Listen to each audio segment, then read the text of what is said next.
get started. I don't know. Let's find a Good evening, everyone. My name is Becca D. Smith, and on behalf of the Pomona Student Union, I would like to welcome you to tonight's debate on the ethics of abortion. If you could all take a moment to silence your cell phones, that would be much appreciated. The Pomona Student Union is a student-run, non-partisan organization dedicated to promoting honest and open dialogue at Pomona and the broader Claremont community. We present speakers, debates, panels, and student discussions to provide forums that are inclusive of all points of view with the intent of challenging the assumptions of students and ourselves. To find out more about upcoming events or to join our mailing list, visit the website at psu.pomona.edu. Abortion is a controversial and divisive issue that remains permanently in the national spotlight. Whether used as a litmus test in the elections of public officials, viewed within the context of recent legislation such as healthcare reform, or discussed within its own right, it is a perennial topic of contemporary politics that provokes polarized and impassioned opinions in the American public. But the political discourse oftentimes simplifies and does injustice to the philosophical and ethical foundations of this debate. To address this complex issue, the Pomona Student Union welcomes tonight's two speakers to campus to illuminate the deep-rooted philosophical arguments of the pro-choice and pro-life movements. Tonight we welcome two prominent scholars of ethics who have written and argued extensively on the subject of abortion. Both authored books on the moral arguments in defense of abortion or in defense of human life, and have directly engaged with each other's opposing viewpoints. Patrick Lee is the Professor of Bioethics at Franciscan University of Steubenville and the Director of the Institute of Bioethics at that university. His best-known book, Abortion and Unborn Human Life, is a comprehensive examination of the moral and ethical foundations of the pro-life position. He has also authored Body-Self Dualism, Contemporary Ethics and Politics, and has published numerous articles on such philosophical and ethical topics as human nature, marriage, abortion, euthanasia, and metaphysics. Opposite Professor Lee in tonight's debate, we have David Boonin, a professor and chair of the philosophy department at the University of Colorado at Boulder, where he teaches classes on applied ethics, ethical theory, and the history of ethics. He is the author of A Defense of Abortion and the Problem of Punishment, as well as a number of articles spanning a wide range of topics, including same-sex marriage, euthanasia, the moral status of animals, race, affirmative action, and hate speech, and is the co-editor of a popular philosophy textbook. Following this debate, on Monday, March 1st, the PSU is hosting a discussion between students and professors in the hopes of continuing this conversation beyond tonight's event. This event will reflect on the content of the debate, as well as explore diverse perspectives and alternative facets of the issue of abortion that extend beyond the philosophical arguments addressed tonight. We hope to see you there. But now, please join me in welcoming our speakers.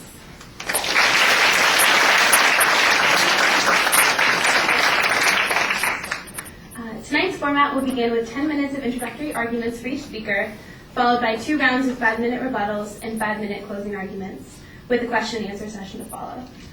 Without further ado, let's begin with Professor Patrick Lee. Thank you very much. I'm very glad to be here, and especially glad since I came out of Pittsburgh and with the snow and everything, and looking with sympathy back there, but glad to be here instead. And you have a beautiful campus here, and I hope you guys are lucky. I bet your food in the cafeteria is even good. And, I wouldn't bet on that, actually. But, okay, I will set out here a sketch of a defense of the pro-life position. I will not rely on any theological premises here. The arguments that I present are ones that anyone could accept, whatever their religious belief, or whether they have no religious belief at all. A central question, not the only question, but one of the central questions in the abortion debate is, what kind of being is it that loses its life in abortion? What kind of being is killed in abortion? And this question divides into 2, really, and those are the 2 parts that I will look at in my opening remarks. First of all, is what is killed in abortion a human organism? And secondly, if it is a human organism, is it a human person? Is it a bearer of rights? Because some philosophers argue that even though it is a human organism, it is not yet something that has rights. Well, first on whether it is a human organism. In my judgment, it is clear that that the human embryo or human fetus is a human organism. To see this, let's consider some of the facts about sexual reproduction, normal sexual reproduction. As you know, at fertilization, the sperm unites with an ovum, and I still get a little embarrassed, even though I've been speaking about this about 30 years, but talk about sperm and ova, still a little off-putting. But anyway, even though I grew up in the 60s and started all this, but anyway, sperm unites with an ovum, and the sperm and the ovum cease to be, and their constituents enter into a new thing, something. So one can never really say that I once was a sperm or I once was an ovum. The sperm and the ovum cease to be, they enter into a new thing, and that new thing is originally a one-celled organism. This one-celled organism then begins to grow and divides by cell division, divides into 2 cells, then 4, then 8, then 16, and so on. This differentiated growth, though, is not a haphazard proliferation.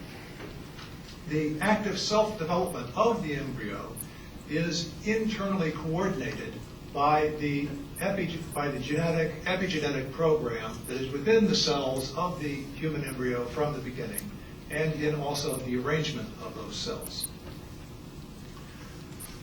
The development of this organism is very rapid. At about 8 or 10 weeks, it has a complete beating heart. It has a complete brain, although not all of its synaptic connections are present. And they will not be complete even until sometime after birth. But it is a development that is internally coordinated, internally orchestrated by the embryo itself. There are 3 points that should be observed about the embryo and the fetus. First of all, this is a distinct being. It is not, obviously, the embryo is not a part of the mother or a part of the father. This is shown by the fact that usually it has its own distinct genetic makeup, unless it's a clone. Even if it's a clone, it grows in its own distinct direction. So this embryo does not function as subservient to the well-being and the maintenance and flourishing of the organism in which it resides. Rather, it grows in its own direction, in its own maturation process. Second point, it's obviously human. No one really doubts this. It's human. It has the genetic structure that is characteristic of human beings. But third point, though, this is the most important point so far. It is a whole human organism. This is an important point because there is human tissue and human cells that are human, but are not whole human organisms. Skin cells that we leave on everything that we touch, or a beating heart that's been removed but not yet implanted into a recipient, and human tissue waiting in a culture dish. Those are human, but they're not whole human organisms. Well, the human embryo is a whole human organism. The reason we can see this, or the evidence for this, is that it has, from the zygote stage, from the one-cell stage onward, all of the internal resources and the active disposition that is needed to develop itself to the mature stage of a human being, of a human organism. There is no stage after fertilization in which there is a fundamental change in the developmental trajectory of this being.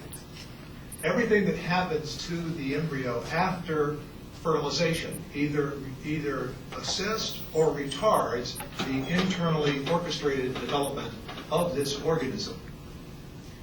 So this organism is a whole organism, and it is identical with the organism at a later stage of development. It is identical with the more differentiated, more mature organism at 3 months, 4 months, 8 months, and so on. It is identical with the organism that is then born, and then is an infant, and then a toddler, and then 18 years is asking for your car keys, and then maybe living in your house until 27, 28. So the human embryo and fetus is a human organism.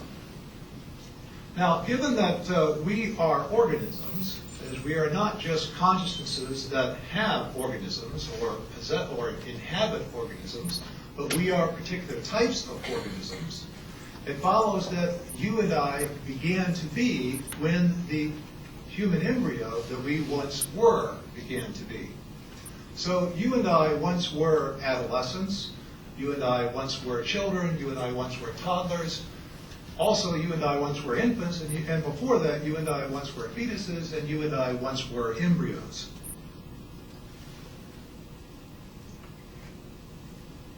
The second question is, the second part is this: is the human organism from fertilization onward a person, a bearer of rights?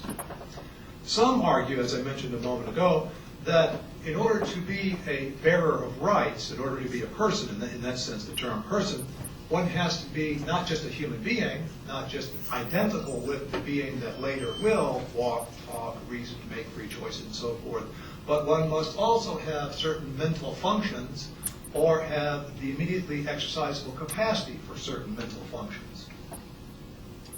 There are two problems that I would mention with this position. First, if this position were true, then it would follow that infants are non-persons. And it would be morally right to kill infants subject to parental approval. The infant does not perform any type of action that a kitten or a puppy does not perform. And so if we based the value of a being, or if we based rights on what a being can actually right now do, or if we based it on the immediately exercisable capacities that it now has, then it would follow that a human infant, since it can't right now do anything that a kitten or a puppy cannot do, would have the same moral, basically the same moral status as a kitten or puppy. That, of course, is a big mistake. Now, some philosophers bite the bullet here at this stage. For example, Peter Singer and Michael Tooley say, well, it is okay, infanticide is okay, subject to parental approval. But most people, I think, recognize that a position that leads to the approval of infanticide has some difficulties. A second problem that with this position is that it seems to me that it is difficult on this position to explain why it is wrong to kill a human being who is in a temporary coma. A human being who is in a temporary coma does not perform any mental functions. That's what it means to be in a coma. And he does not have the immediately exercisable capacity for any mental functions. He does not have any actual desires. He does not have any actual self-consciousness.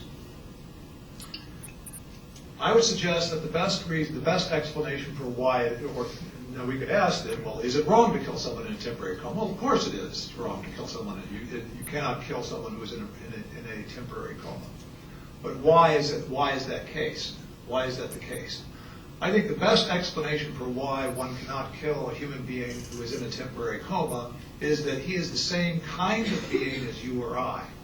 He cannot right now exercise, he does not right now possess the immediately exercisable capacities to reason, make free choices, and so on.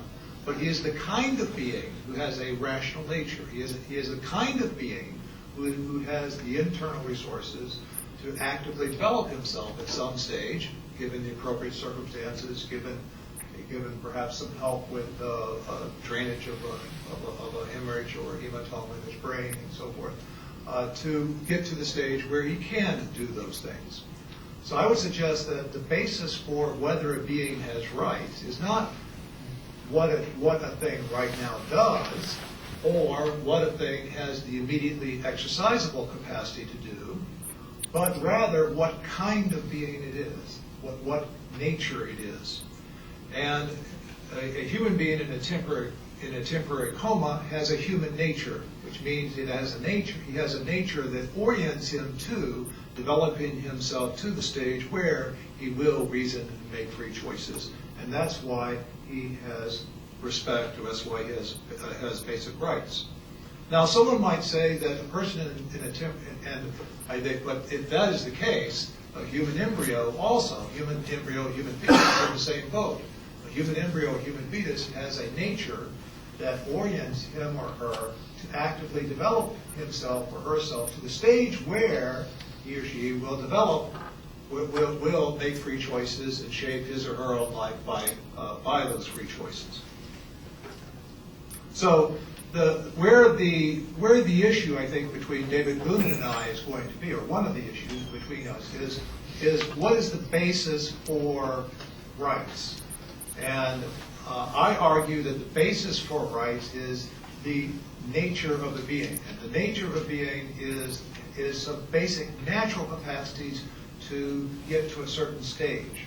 It may take a being very long to develop those capacities, but having a human nature means that you have a nature, you have a constitution that orients you to actively developing yourself to the stage where you will reason, make free choices, and so forth. And that means you're a rational being. Someone might object that, well, a human being in a temporary coma is different from or does have rights because he has past desires.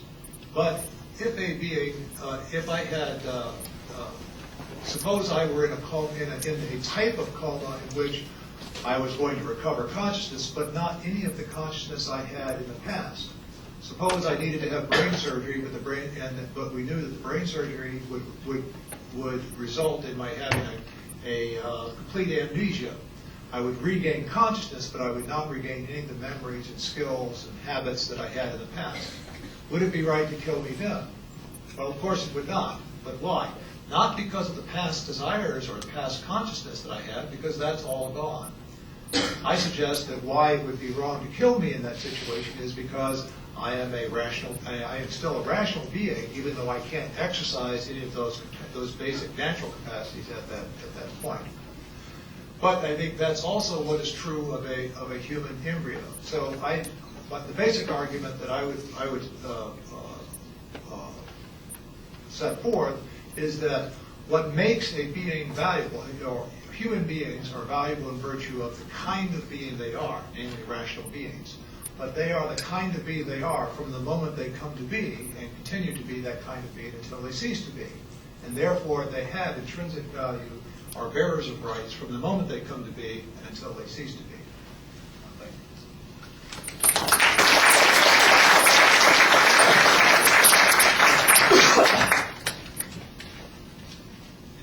you. You can stand. Yeah. So I think for purposes of my opening statement, I'm going to just assume for the sake of the argument that what Professor Lee is saying about the moral status of the fetus is correct, at least as I understand the claim. So I'm going to assume, at least for the purposes of my opening statement, that the human fetus, from the moment that it first comes into existence, has a right to life, in particular. And when I say right to life, I'm going to mean the very same right to life that I'm presuming you all have, and hopefully you agree that I have, as we have. So the question I want to raise is, if it's the case that the human fetus has a right to life, in this quite robust sense, what exactly follows about the moral permissibility of abortion? Okay? Now, that might seem like a somewhat simple question, right? Abortion results in the death of the fetus. It causes the death of the fetus, so if the fetus has a right to life, presumably abortion is morally permissible. What I want to suggest is that things are not that simple. And the reason things are not that simple is the following. In order to answer the question, what follows from the claim that the fetus has a right to life, you first have to answer the question, what is a right to life? Okay? And a general concern I want to raise in my opening remarks is that if you look at the public debate on abortion as a whole, almost all of the time is dedicated to asking, does the fetus have a right to life? Yes, it does. No, it doesn't. It's a person. No, it isn't. It's a human being. No, it isn't, and so forth. Relatively little attention is given, at least in the public discourse, to the question, if it has a right to life, what exactly does that entail? So I'm not going to say everything there is that could be said about a right to life. I'm going to make one very specific claim, okay? And the claim is this. The right to life, whatever the right to life is, does not include the right to be kept alive, okay? This is going to be kind of a linchpin of my argument, so let me just repeat it. The right to life does not equal the right to life support. The right to life does not include the right to life support. The right to life does not entail the right to life support, okay? Now here's a little argument to defend that claim, right? Let's suppose I'm sick. I'm very sick, and in fact I'm dying. and my doctor tells me I'm going to die soon unless I get a transfusion of bone marrow. Okay? Someone is going to have to undergo a painful, invasive series of bone marrow extractions over the next 9 months, or I'm going to die. Okay? And it turns out, unfortunately, there's only one person in the world who has a suitable match. Okay? And that person is you. Okay. Now, you all look like a nice group of people, so I'm guessing they have to count on you. But let's suppose it turns out you're not so generous. Okay? You feel bad for me, too bad I'm going to die, but you're not willing to spend the next 9 months undergoing a series of painful and invasive bone marrow extractions to keep me alive. Okay? So now here's the question. Under those circumstances, morally speaking, would I have the right to track you down and forcibly extract your bone marrow from you in a series of painful extractions over the next 9 months? Okay? So raise your hand if you're inclined to say, yes, morally speaking, I would be within my rights to do that. Okay? Raise your hand if you're inclined to say, no, I would not be morally within my rights. Okay, good. Now suppose I'm unconscious, okay? I've lapsed into a temporary coma. I'm never going to wake up unless I get this bone marrow, okay? Could one of my friends take matters into their own hands and track you down and start extracting the bone marrow? I mean, raise your hand if you think they'd have the right to do that. Okay, so here's a conclusion we can draw. I have a right to life. I'm hoping that you'll grant that. If the right to life entails the right to be kept alive, then I have the right to your bone marrow, right? Because I need the bone marrow to go on living. Since I don't have the right to your bone marrow, it follows that the right to life does not include the right to be kept alive. Okay? All right. So let's assume now that that's true. The right to life does not equal, include, or entail the right to be kept alive by someone else's body. Okay. What are the implications for the abortion debate? Well, they seem to be pretty significant. Okay. Even if it's the case that the fetus has the right to life, it doesn't follow from that claim that it has the right to be kept alive, and in particular, it doesn't follow that it has the right to be kept alive by making use of the body of a pregnant woman. Okay. I want to be very clear about one thing before I move on. I'm not saying because the right to life doesn't include the right to life support, therefore abortion is morally permissible. Okay? That would be a bad argument. Okay, that's not false. Okay. What I am saying is because the right to life does not include the right to life support, the mere fact that the fetus has a right to life, assuming for the sake of the argument that it does, that's not enough to show that abortion is morally impermissible. Okay? Because if it was, then I'd have the right to take your bone marrow as well. Okay. So here's one final way of thinking of the case that I want to talk a little bit more about. Well, I think this is significant. So suppose while I'm in this temporary coma, but it's going to be a permanent coma because I'm going to die unless I get your bone marrow, suppose one of my friends nonetheless does take matters into his own hands. Okay? So in the middle of the night he kidnaps you, you wake up and what you discover is some of your bone marrow is being extracted from you right now. Okay? And this is quite unpleasant to you. Okay? And as it's being extracted, some of it is slowly being transfused into me. And if you allow this to go on for the next 9 months, okay, then I'll live. Okay? But if you're not willing to make the sacrifice for me and you unplug yourself from me, as it were, I'm going to die. Okay? So let's suppose I'm unconscious, they sort of slump me over in some sort of wheelchair or something. So you can kind of drag me around with you for the next 9 months. When you go to class, I'll be next to you in an unconscious state. Periodically, there'll be these very sort of painful moments for you as the bone marrow is being extracted and so forth. Okay. Well, look, it seems like if you didn't have a moral obligation to start giving me the bone marrow, then pretty clearly you don't have an obligation to continue giving me the bone marrow just because you discover that, in fact, that's what's happening, right? So suppose we assume, at least for now, that that's right, okay? If you were to wake up under these admittedly quite bizarre circumstances, morally speaking, you would be within your rights to say, Professor Boonin's a nice guy, I'm not willing to make this sacrifice on his behalf, I'm unplugging myself, okay? Then I think we can have a fairly simple two-step argument, and the argument goes like this. Step one just says, morally speaking, you would be within your rights to unplug yourself from me, or disconnect yourself from me in the bone marrow story that I just told. Okay? And claim two says, the situation that you find yourself in is, in morally relevant respects, on a par with the situation that a woman who finds herself with an unwanted pregnancy finds herself in. Okay? In both cases, again, assuming at least for the sake of the argument that fetus is a person with the same right to life as you and me, there's a person, me, the fetus, who needs to make use of the body of another person, you, or the pregnant woman, for the next 9 months. If the person lets the other person use the body for the next 9 months, that person will live in contact. Okay, so again, it's a simple two-step argument. Step 1, you do have the right to disconnect yourself from me. Step 2, if you have the right to disconnect yourself from me, then a pregnant woman has the right to have an abortion, morally speaking.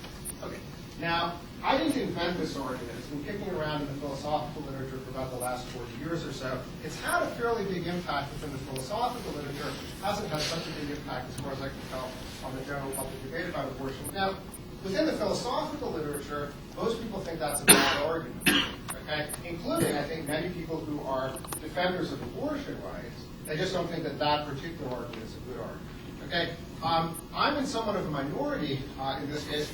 I think it is a good argument. Okay?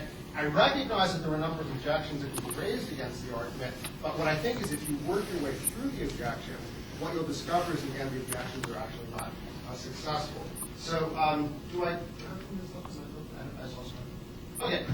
So let me just say this. I mean, there's lots of objections that can be raised to this argument. Professor Lee, among others, has written some quite powerful pieces against the argument.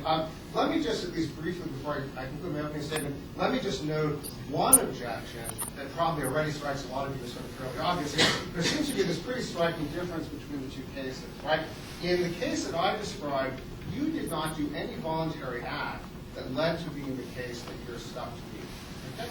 But if you bracket off rape cases, and a number of people are willing to do that, say, well, maybe in the case of rape, abortion is permissible. But if you bracket off rape cases, in non-rape cases, cases of pregnancies arising from voluntary intercourse, the pregnant woman did do a voluntary action that led it to being the case that she's connected to the fetus.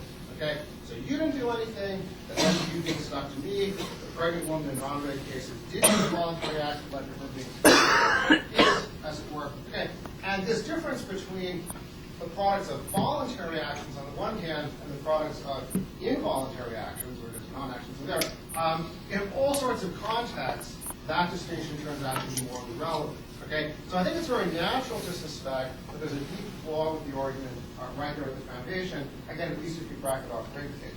Okay, so let me then just say this, at least for now. We can talk about it more later time if you want, because it potentially can get somewhat complicated. But at least on one account, right, I can respond by saying, well, let's just change my story a little bit. Okay, let's suppose you heard about poor Professor Boonin.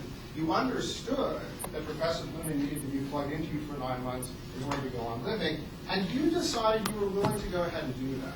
Okay, so let's suppose instead of waking up and discovering that my friend kidnapped you and plugged you into me, let's suppose you voluntarily walked into the hospital where I was, plugged yourself into me, and the bone marrow started flowing. Okay, it was a purely voluntary act on your part that led to this situation. Okay, now ask yourself this question. Suppose after a couple of weeks, you start thinking, you know, this is a bigger drag than I thought it was going to be. I knew it was going to be a burden, but it's more than now that I realize I want to bear. Morally speaking, would you be within your rights to disconnect yourself under those circumstances? Okay, I'm inclined to say yes. Okay, the mere fact that you started helping me doesn't mean you have to keep helping me if you decide the burden of helping you are too much. Okay, the fact that you gave me some life doesn't mean you have to give me even more life. Okay. But if that seems right, okay, then why can't the pregnant woman say the same thing? I started giving the fetus life, I gave it some life, okay? Now I've decided the burden is too much for me, okay? Why does the fact that I've already given the fetus some life that otherwise would have been had mean I now have to give even more? Okay? So, although I do recognize that at least on the face of it, there's this kind of profound personality at the foundation of the argument, it seems to me on reflection, at least if that's the way the objection is developed, that it's not successful. So, does that leave me? I've totally lost track. Okay, I'll stop there.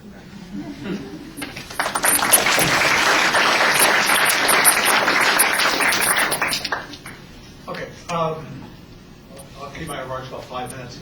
I think the David Boonin brings up some interesting, pushes the issue, and I think it's helpful to push that issue.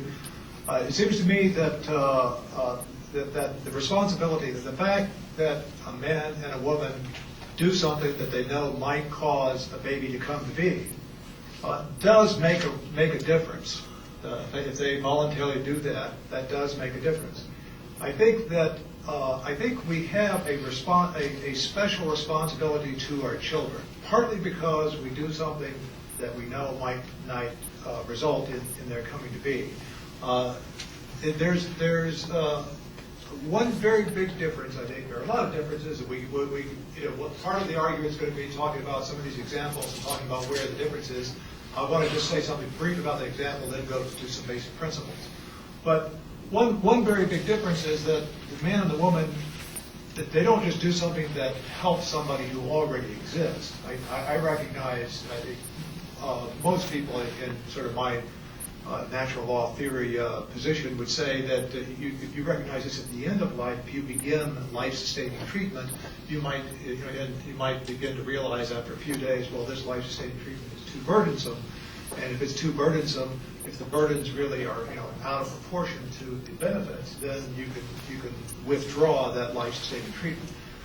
But here we're talking about not just helping somebody continue to be. We're talking about creating someone or procreating someone, bringing someone into existence. And I think if you bring someone into existence, at the same time that you bring them into existence, you place them in a very needy, very imperiled condition. And I think if I do something that places someone in an imperiled condition, then I have some responsibility, some special responsibility to help them out. So that's part of why. I don't know if I don't think that's the complete reason why we have a special responsibility to our children. But I think both a father and a mother has a special responsibility to their children. And so they ought not to do that which causes their death in order to avoid a difficulty that's less severe. In other words, I think when we're talking about, I think first of all, most abortions are intentional killing. They're not causing death as a side effect. And so most abortions don't fit into that, I think, the kind of example that David Boonin is speaking about. In most abortions, what is intended is to avoid being responsible for a child. Now, the way abortion brings about the absence of being responsible for a child is to bring it about that there is no child. So the death of the child is usually not, is in most abortions, I think, intended as a means. And that is why if the abortionist is paid and then the baby comes out alive, it's called a botched abortion. In other words, he didn't do what he was paid to do. But I think there are, on the other hand, I think it is true that there are some cases in which the abortion, in which the death of the child, the death of the unborn human being, is a side effect, where what they want, where what they want to avoid is the condition of pregnancy, the difficulties in the condition of pregnancy, and the way to avoid to bring it about that the difficulties of pregnancy are avoided is to bring it about that the baby is removed, and then the removal of the baby would be the means, and the baby's death would be a side effect. So I think it is the case that in some abortions, not the majority, but in some abortions, the unborn human being's death is a side effect. It still does not make it just. I think the question when we cause a bad side effect, and here we're not just choosing not to give someone aid, like the bone marrow example. We're choosing to do something that causes a death. Now, when we choose to do something that causes a bad side effect, I think that is just, that is fair, only if the difficulty we are avoiding is in the same category, is comparable, proportionate to the difficulty we are causing. So, and I think that's the difficulty with those abortions in which the death is a side effect, is that the difficulties of pregnancy, I don't want to underplay the difficulties of pregnancy, but the difficulties of pregnancy are not as bad as death. And so I would say that a mother, as well as a father also has special responsibilities to children that he sires. And sometimes he has a moral obligation to do something that is as burdensome as carrying the baby to term.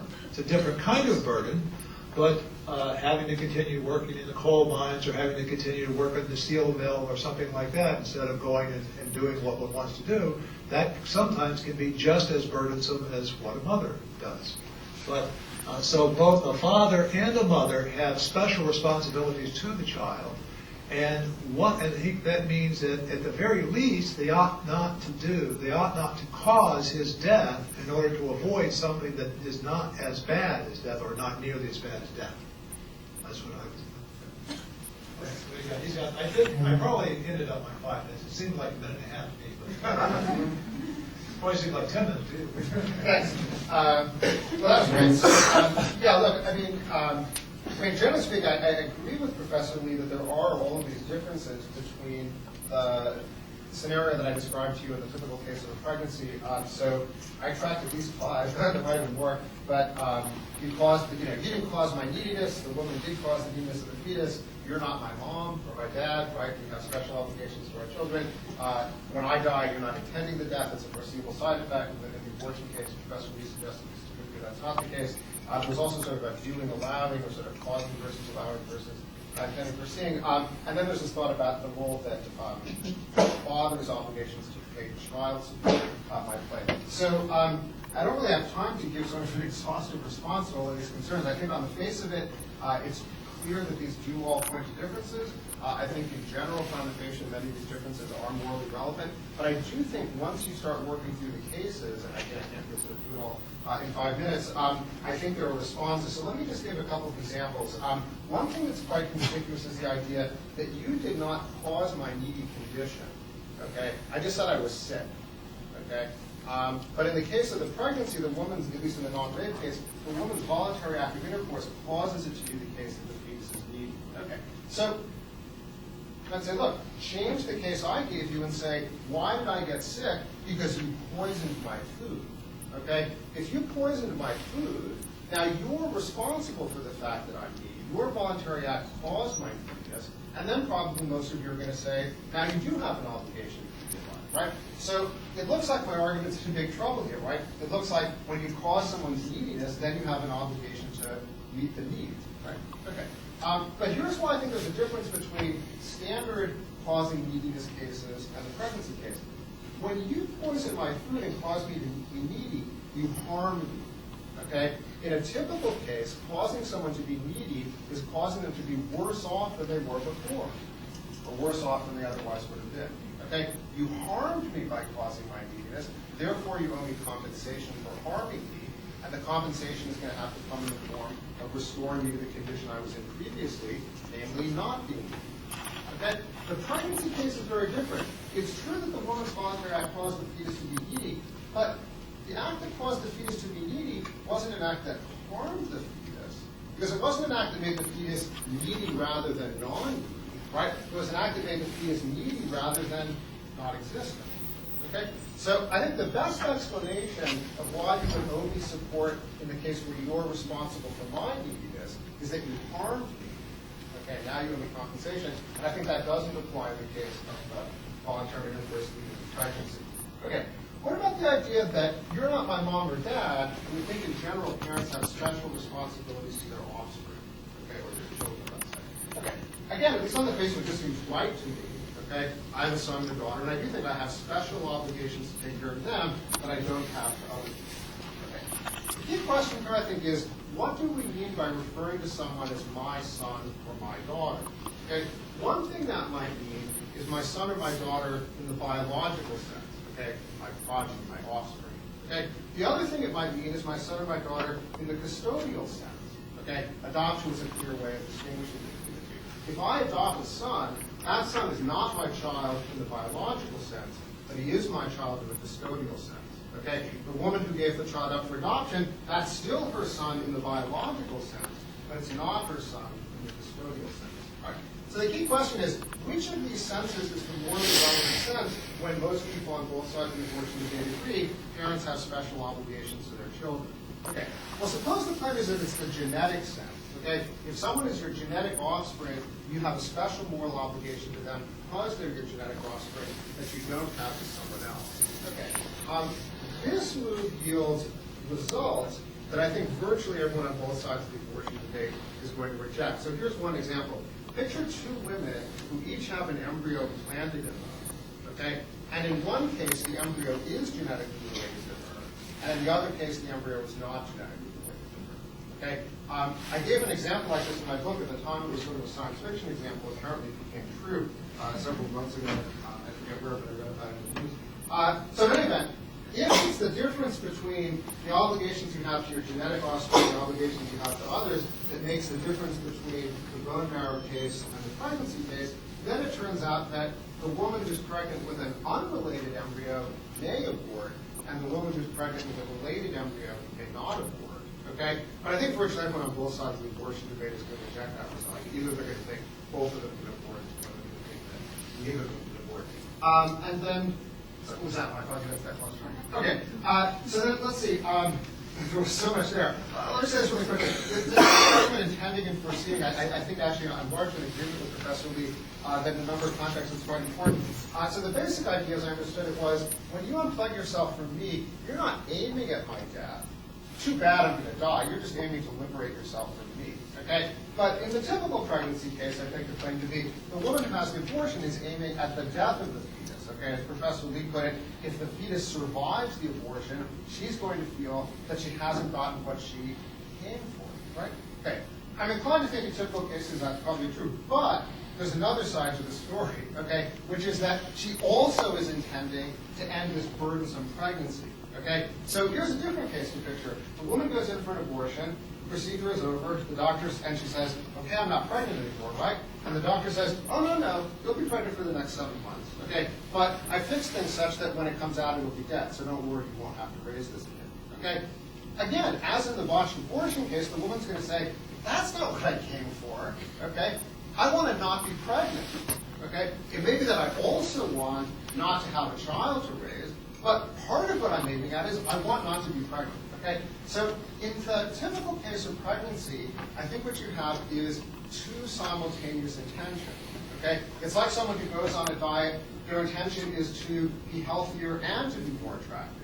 They're both intentions motivating their decision.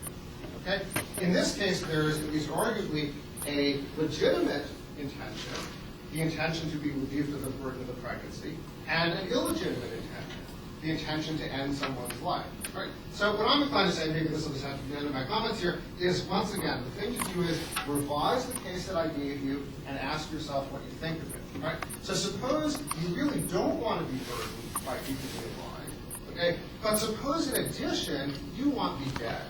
Okay?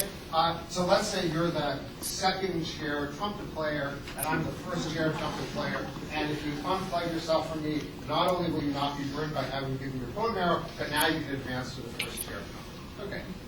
Well, I don't think that's a very good reason to end somebody's life. Okay? But what I'm inclined to say at least is, look, you still have a right to unplug yourself from me in this scenario. You've got one wicked motive for doing it, but as long as you've got one legitimate, sufficient motive for doing it, I'm inclined to say that that's good enough. If you're inclined to say that you would have the right to unplug yourself from me, even in a scenario where part of what you want is that I end up dead, as long as you have a legitimate motivation that goes along with it, the motivation of relieving yourself of the burden, then I think what you should say is in the typical case of an unwanted pregnancy, the woman wants both. She wants not to be pregnant and she wants not to be a mom. And as long as one of those is sufficient and legitimate intention, I'm inclined to say that that makes the act permissible. Okay, thanks.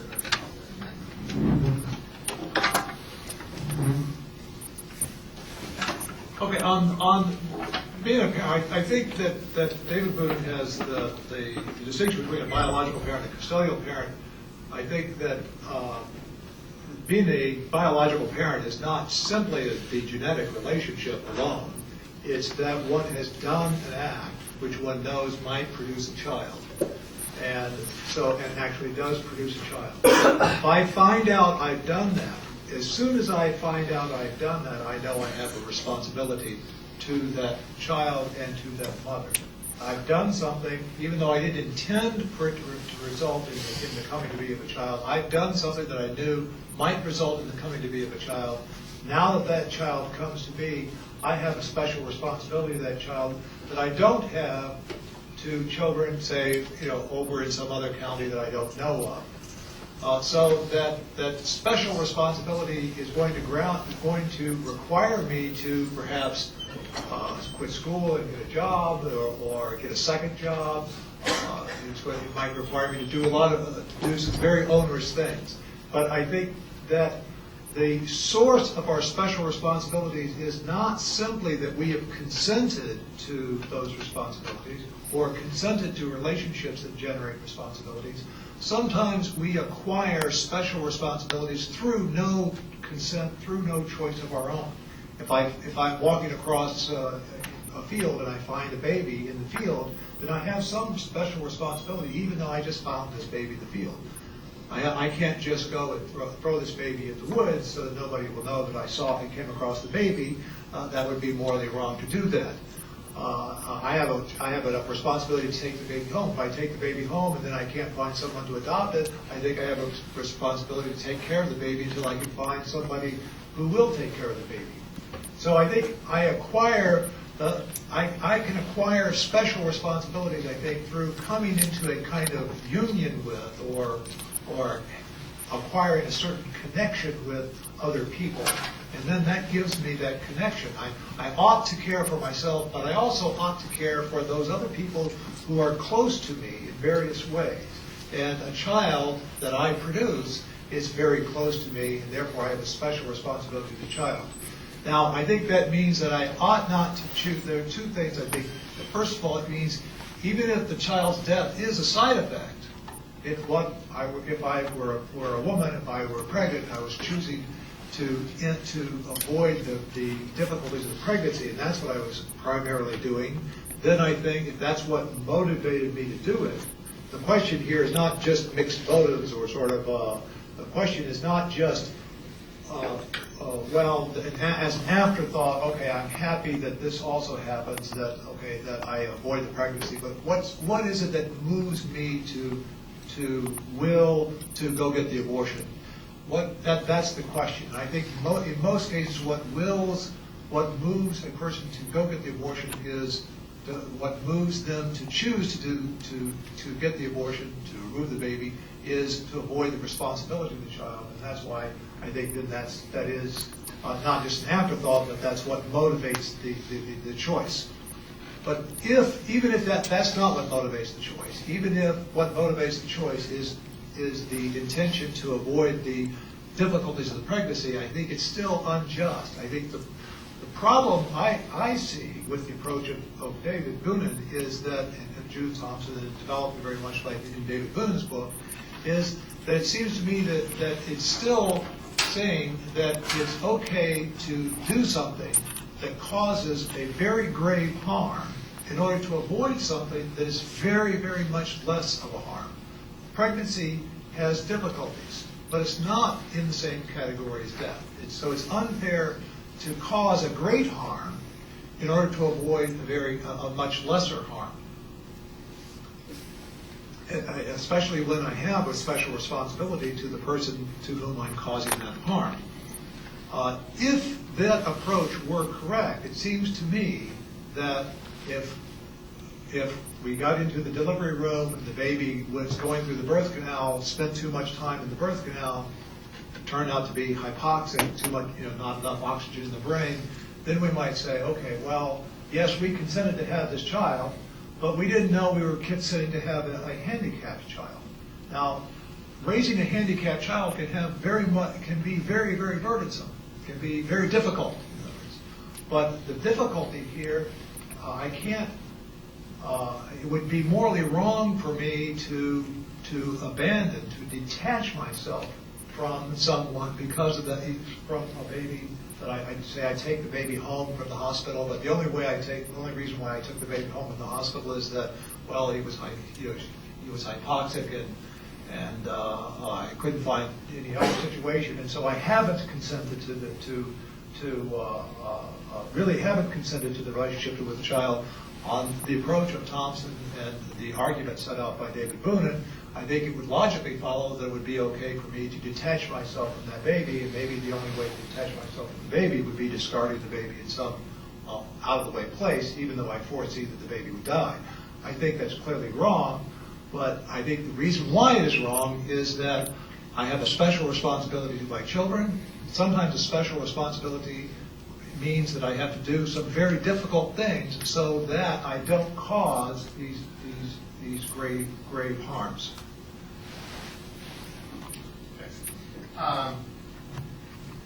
Okay, so again, I guess to some extent I'll have to pick and choose here a little bit. There's a lot going on.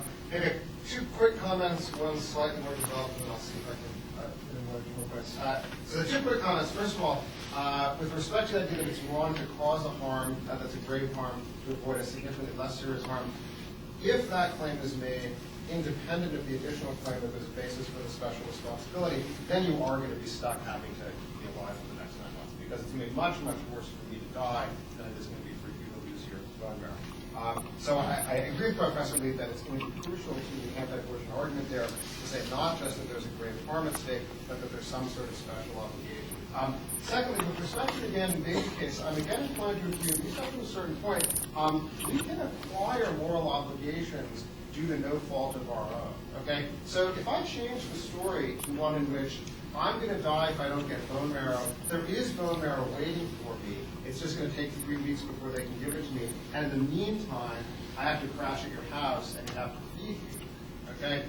Then I'm inclined to say you got to do that. Okay? That's not your fault. You caused my weakness, but it's just a couple weeks. Now let me hang out at the house and so forth, then you can go to the hospital. Okay? So I do think in a fair number of sort of abandoned baby type of cases, you can have an obligation to make a somewhat significant sacrifice to save the life of someone who is in peril for no fault of your own. Okay? But while I agree that the burdens of unwanted pregnancy are sometimes overstated, I think they're still significantly greater than the burdens that we typically agree people can be obligated to incur in typical abandoned baby cases. Okay? So suppose you came across an abandoned baby, and for whatever reason, I'll leave it to you to all be smart and use your own imagination. The only way for you to save the baby, okay, is to involve your becoming pregnant and then having to carry pregnancy for 9 months. Okay? That's a very substantial burden. Okay? The fact that you have an obligation to take the baby into your house and feed it for a couple of weeks and bring it to the hospital doesn't entail that you have an obligation to undergo all of the burdens of a typical unwanted pregnancy. Okay. Third point I wanted to get to, maybe I'll try to get into a little bit more detail here. I think a lot of work is being done by the question of the father's obligation. Okay? So I think Professor Lee usefully clarified the claim that the idea that there's a special parental obligation of the child doesn't have to be in virtue simply of the genetic connection, okay, but in virtue of the causal connection. The father did a voluntary act that caused the child to exist. He now has, it's commonly recognized, significant obligations to make sacrifices, right? If he has to pay child support or has to get a job to keep the child happy and so forth, then if it's the causal connection between the father's voluntary act and the child now that accounts for the father's obligations, then it seems like we have to say the same thing about the woman. Okay. Now, what I'm inclined to say about the case of the father's obligation, in the case of something like child support, for example, is that actually, something like consent, passive consent, does actually provide a better explanation. Okay, so you've got two rival explanations here. Why would the father have an obligation to pay child support?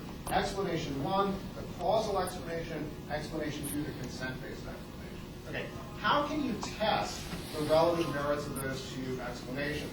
I think there are a couple of test cases you can do. Okay, cases where consent considerations pull in one direction and causal considerations pull in the other, and then you ask yourself, would the father have these obligations under these circumstances? All right. So here's one test case. Okay, it's almost universally agreed that explicit statements of consent trump tacit statements of consent. Okay, so suppose a woman approaches the man and says, "I want you to be my sperm donor. Okay, I want you to cause me to have a child." And the man says, "I'm willing to do that, but I hereby explicitly tell you I will play no role in raising this child." Okay? Under those circumstances, the sperm donor is still causally related to the child in just the way an ordinary father is. Okay? But he's not related to the child in the consent way that the typical father is related, because he explicitly said, "I'll help you create a baby, I will not help take care of the baby." So my intuition, at least, and my experience with many people's intuition, is a sperm donor who makes clear ahead of time he's not going to play any role in raising the child has not acquired a special obligation to that child. Okay? I realize that's a somewhat contentious thing, but if that strikes you as a reasonable claim, okay, then the consent explanation is a better explanation than the causal explanation. Okay? Here's a second test case. Imagine a society, maybe you think this isn't so far removed from reality, imagine a society in which men don't do anything to help raise the kid. Okay? So the practice in this society is the men get the women pregnant, and then they go off to the bar, okay? And the women do all the housework and all the child raising.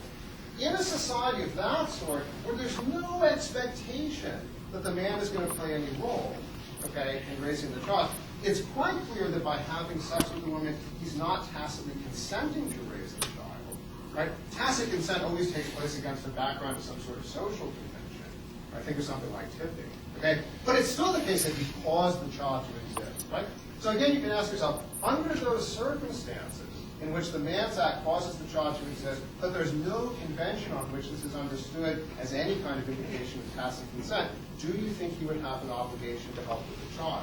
And again, I recognize this is a somewhat contentious question, but my reaction to the case is, look, it would be very strange to then say to this man, look, you knew the kid was going to come if you had sex with a woman, or at least you might, so you got to help take care of the kid. He said, look, but that's not the way the society operates, right? I wasn't agreeing to that. Okay? So then, if you have that sort of reaction, then it seems to me the better explanation of the obligation that men have to pay child support or participate in the raising of their children is that they have, in the absence of some explicit declaration to the contrary, agreed to go along. Okay?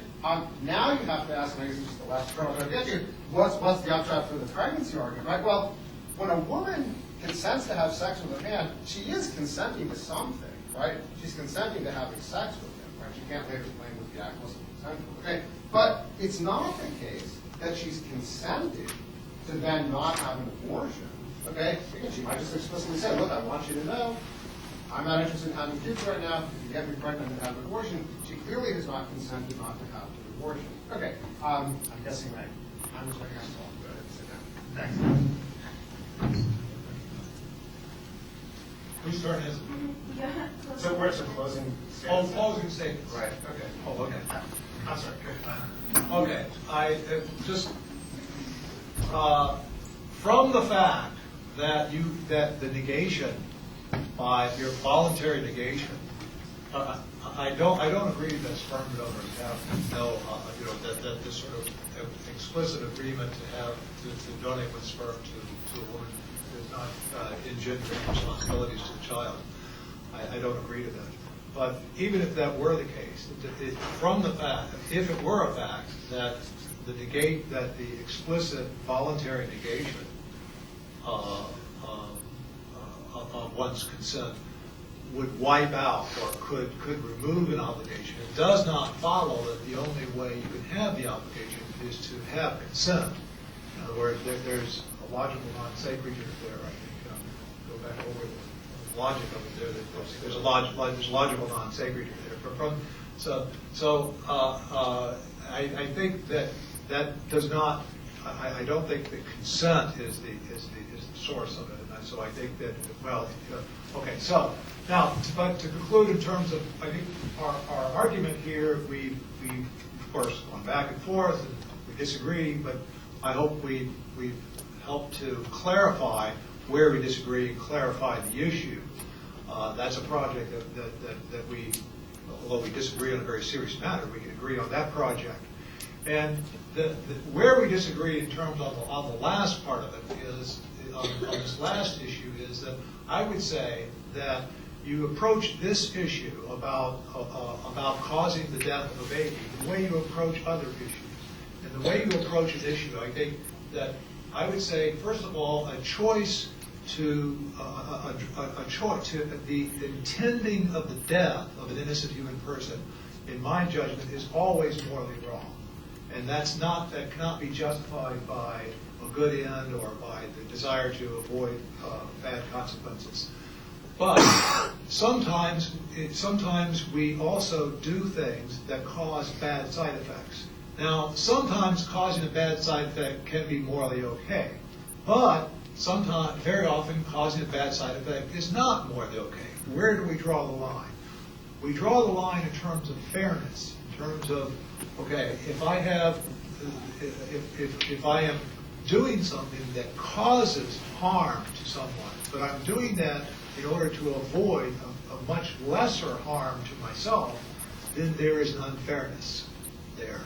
Now, here we're not talking about just a choice not to aid someone.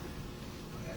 I choose when we chose to meet here rather than doing other things, we chose not to aid other people. Okay? If I have special responsibility, if I had a special responsibility to my child tonight, then I would have had to choose not to be here because I have a special responsibility to my child, and then I ought not to choose to cause him a great harm in order to avoid a much lesser harm to myself. So I think that's going to be the question is, okay, we have to look at the nature of the burden, not just we have to look at the how onerous this burden is. And I keep coming back to this, I think, although pregnancy can be difficult, it's not in the same category as death.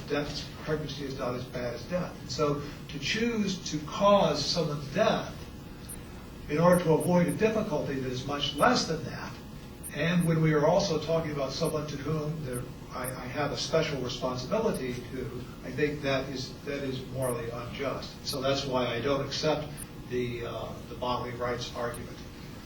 No, that's where I think that's part of where I disagree with this. Thanks.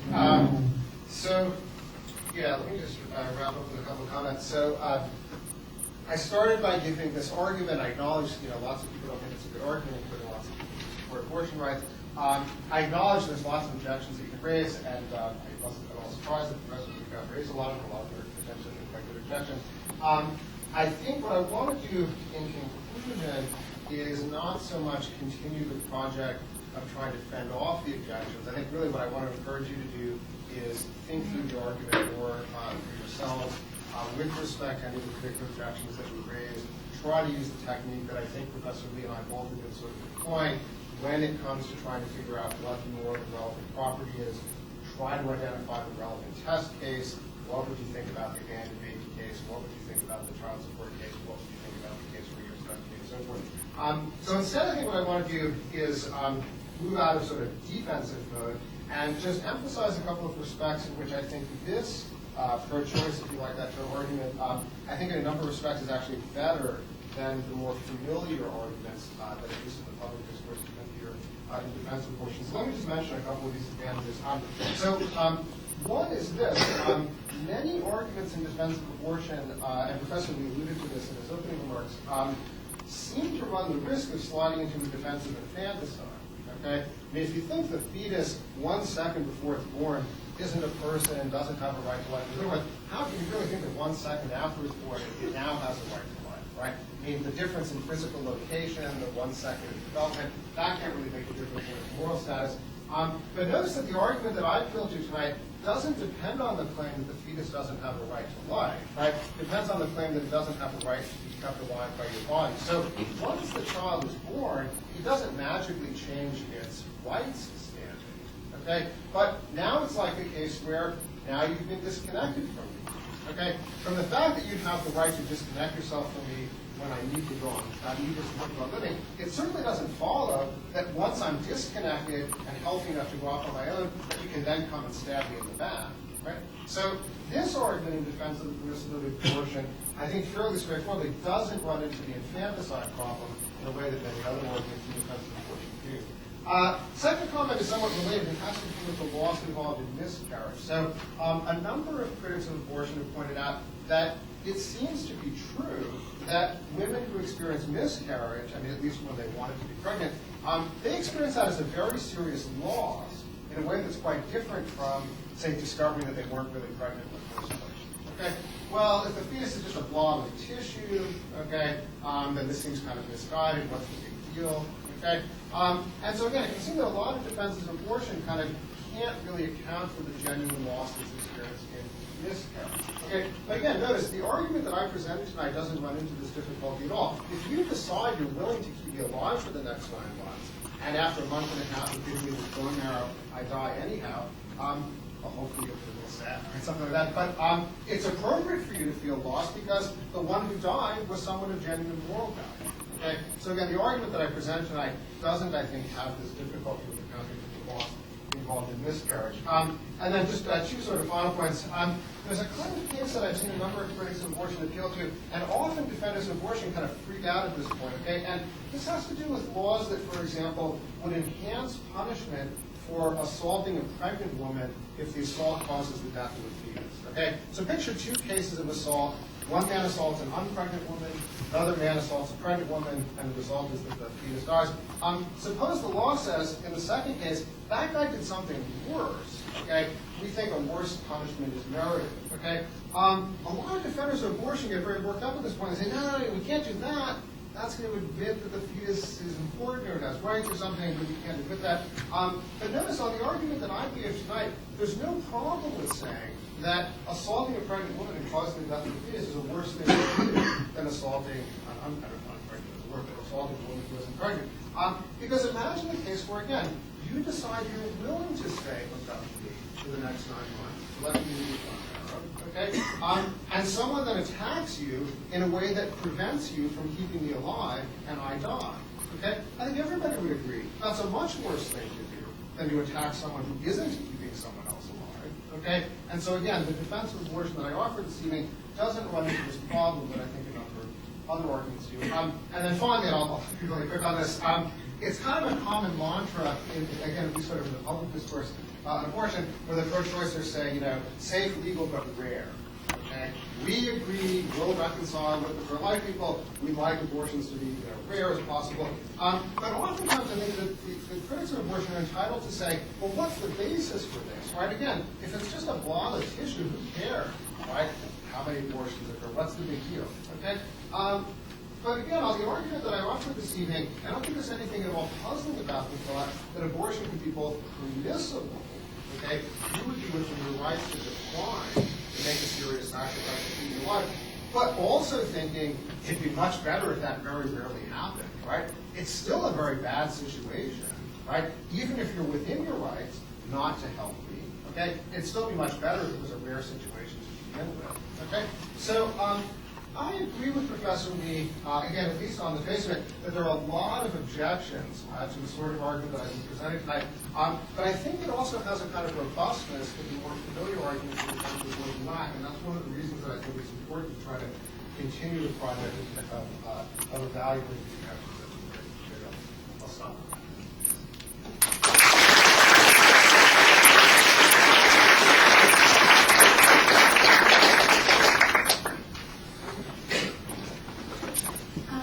We'll go ahead and take questions now, and we'll give preference to students' questions. Thank you.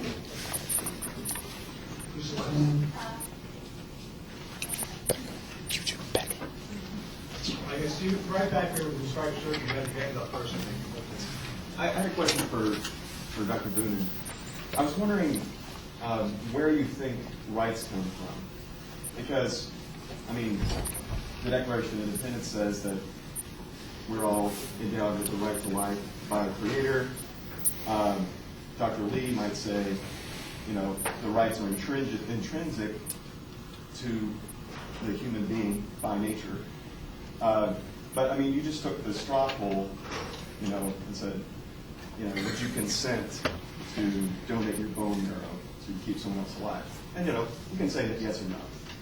But I'm just saying it's kind of dangerous to have majoritarian consent be what determines a right to life or not, because by the same argument, we had slavery in this country. So, I don't know what you're going to say. Right.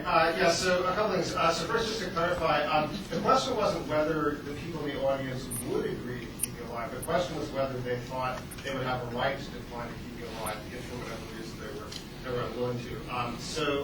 But to get to a basic question, so look, I don't think whether or not somebody has a particular right is a function of whether or not people think they have a right. So I certainly agree with that. I guess what I think is this, and maybe it's a certain form of skepticism about how much word philosophy can do with getting the basic truths. What I think is this. When you're confronted with a particular moral controversy about which there's deep disagreement, the only way to make, I don't want to say the only way, one potentially very productive way to make progress is to try to find an anchor point someplace where virtually everyone on both sides of that controversy agrees. Okay? Now, it turns out, ask lots of audiences this question, it turns out virtually everyone, not everybody, but virtually everyone including virtually everyone who's opposed to abortion, agrees that in the case that I described to begin with, you're within your rights to decline to keep me alive. Okay? Now, I do happen to think it's an excellent philosophical question to say, what's the basis of that right? Okay? But for purposes of resolving the abortion controversy, I don't actually think it's important. Okay? If it's the case that virtually everyone on both sides of the abortion debate accepts that starting point, then I think the question is, what follows from that starting point? So that's, I guess,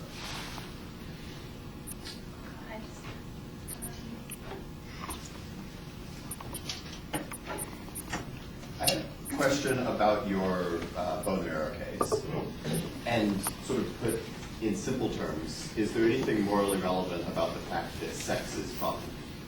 I'm sorry, that sex is fun. Yes.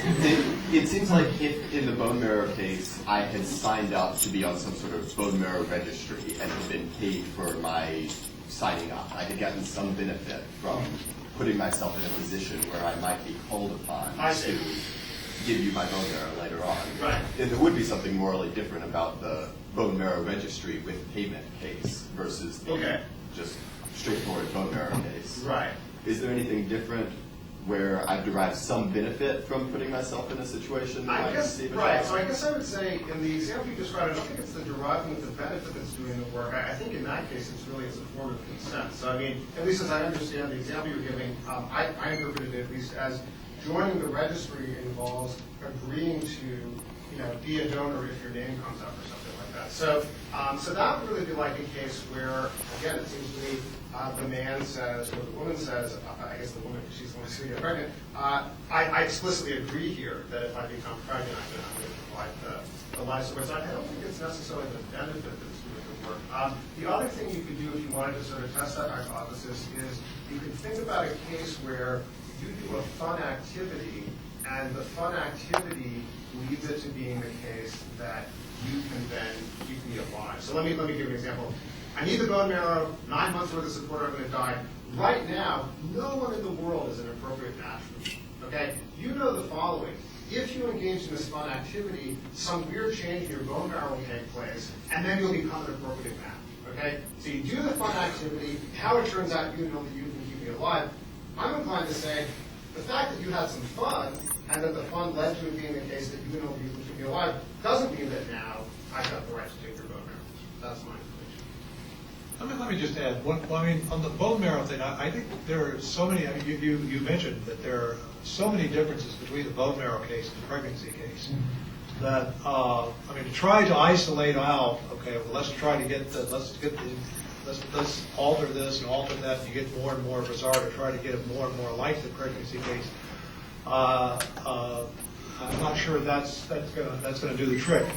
I think some very important differences between the bone marrow case and the pregnancy case are that in the bone marrow case, we don't have, none of us here, unless I get to know you better, have a special responsibility to you. You're not, none of us are your mother or your father. Now, I think if I found out that my child needed a bone marrow transplant, then I would be morally required to do that.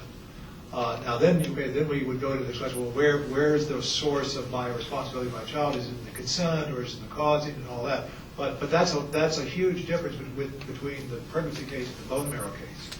And the other thing is, in the bone marrow case, you're asked to do something. We choose not to do something. Whereas in the pregnancy and abortion case, the child is already in there, and then they choose to do something that causes the baby's death. They're not just attaching the baby, they're actually ripping the baby to pieces to get the baby out of there. So I think, in other words, it's not that they're really just simply choosing not to give aid. They're choosing to do something that causes the baby's death. So I think that's another case where it's different from the bone marrow case.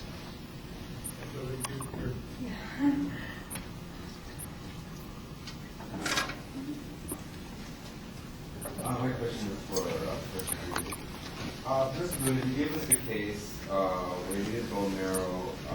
It was available, but you need to wait 3 weeks. In the meantime, you need to crash at my place and I need to teach you.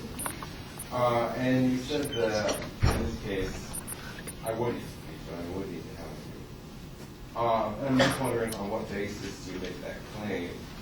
given that you're saying that we don't have an obligation to sustain life, it's not obvious to me just why that's the case. Is it you have an obligation, or is it just a Jesus? Yeah, no, that's a good question. So, yeah, I might have slightly misspoken. What I really meant to say was that I'm open to the claim. I'm more than open. I'm pretty sympathetic to the claim that you would have an obligation in this case. Okay. Now, if somebody wants to say, well, look, strictly speaking, even in that case, the kid doesn't have a right to my assistance. It's just that would be sort of a decent thing to do. I'm a little skeptical of that view, but for my purposes, I don't think I necessarily need to reject it. But I guess I basically wanted to say is, and again, this is probably going back to the question that was raised earlier. My approach to philosophical argumentation is identify particular moral controversy, try to find anchor points, people on both sides of the controversy accept. It seems to me that most people on both sides of the abortion debate accept that, at least within a certain restricted range of cases, you can have an obligation, and it's not simply just a decent thing to do to provide some sort of assistance. And then, I guess if the question is, what's the difference between the two cases? Partly the difference is the magnitude of the burden. I think common sense morality says, up to a certain point, you can be obligated to incur burden to help someone else, but beyond a certain level, not. But I do think that part of it really is the distinctly intimate nature of the burden itself. So letting someone crash in your house versus letting somebody be inside your body or letting somebody share your blood or something like that.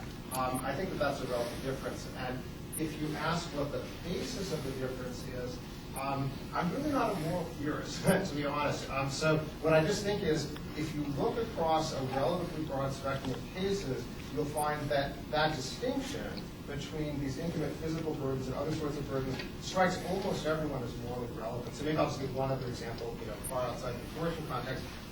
Most people are okay with the idea that we can lock serious criminals up for many, many years in jail. Okay, that's a very, very serious burden on them. Okay, but now suppose the state announced we've got this new plan.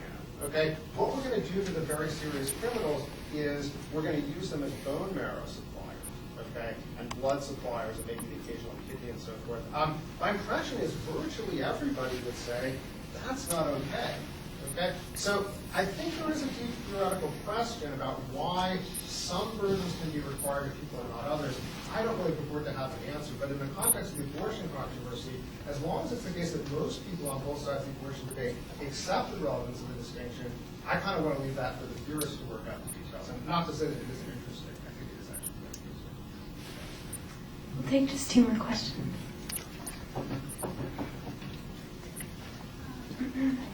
I didn't have so much of a problem with the responsibility side of the abortion issue, but the problem I had was I see a fundamental difference between sustaining life and taking life. And I wanted to know if you think abortion is taking life, because to me, that's something that really you can't reconcile.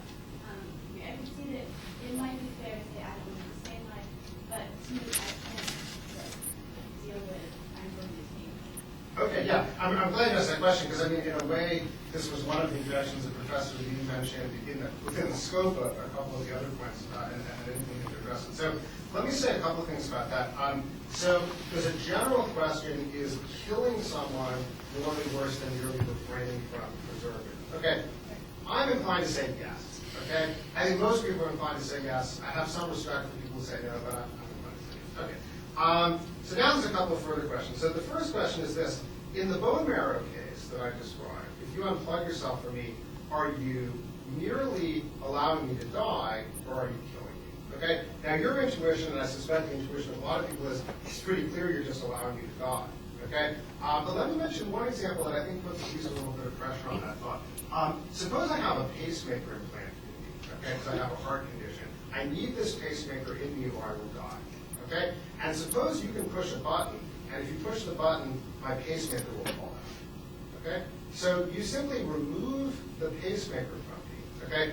Many people have the intuition that that's not merely allowing to die, right? That's a killing. Okay? So in the case where you remove yourself from supplying me with the bone marrow, I want to say it's at least not obvious that that's simply a letting die rather than a killing.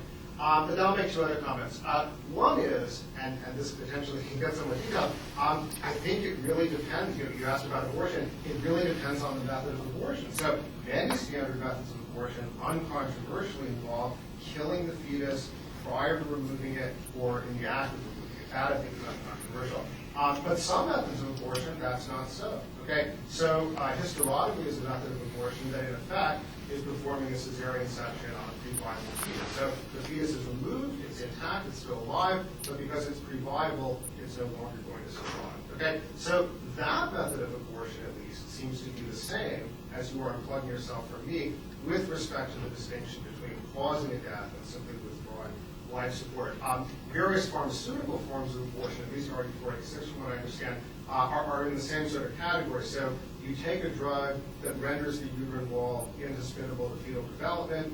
Okay, you then take a second drug that essentially induces contractions. You're basically making it the case that your body no longer supports the fetus. Okay, that seems to me basically on a par with you removing yourself or making the case that your body no longer sustains the connection between you and me. And then the last thing I would say, although this is quite potentially complicated and I admit controversial, I said at the outset of my answer, I'm inclined to agree that killing is worse than letting die. I think most people think that.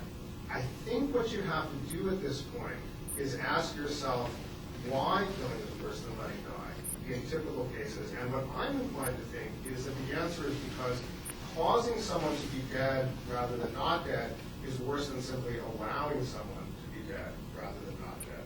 Okay? And I think what ends up happening is if a woman is pregnant and she has the option of having a hysterectomy, so she could have the fetus removed intact, okay, and then just allow the fetus to die. Suppose that's permissible because it's permissible to unplug yourself from me. But that's a substantially more invasive procedure. Okay, it would be safer for her to have the fetus killed in the process. I'm inclined, but I certainly recognize that everybody agrees. I'm inclined to think in that case, killing and not just letting die is permissible. So if I'm unconscious and you're connected to me, and it's safer for you to be unplugged from me by first administering some treatment to me that's going to cause my heart to stop beating before you unplug me instead of after, I'm at least inclined to think that would be okay. But I recognize that that's Last question. Hi, mine's for Professor Lee. When you were talking about how it's a whole human organism, this fetus, and you said that it's because it has all the initial resources and the disposition to become a mature human being.